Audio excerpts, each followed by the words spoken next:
Friends, আসসালামু আলাইকুম। আমরা ভালো আছি, তোমরা কেমন আছো? আজকে আমরা একটা গেম নিয়ে এসেছি। গেমের রুলটা হলো 50টা মুড়ি থাকবে, ওখান থেকে একটা একটা করে মুড়ি খেতে হবে। যে আগে মুড়ি শেষ করতে পারবে তাকে বাবা কালকে ত্রিভুজ আকৃতি পাঁচজন কিনে দিবে। Game is now start.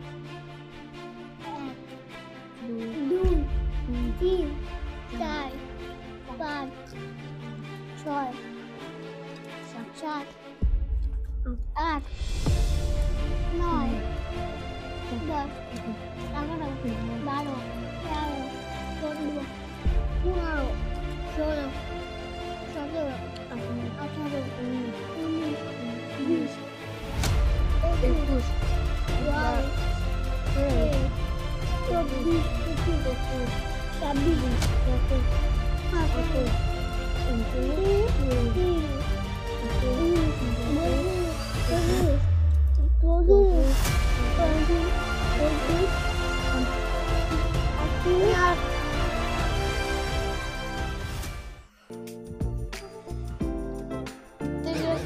মন খারাপ করেছে। নাইস, মন খারাপ করো না, বাবা পাতল আমাদের দুইজনকে দিবে। বাই ফ্রেন্ডস, আবার দেখা হবে নেক্সট কোনো ভিডিওতে।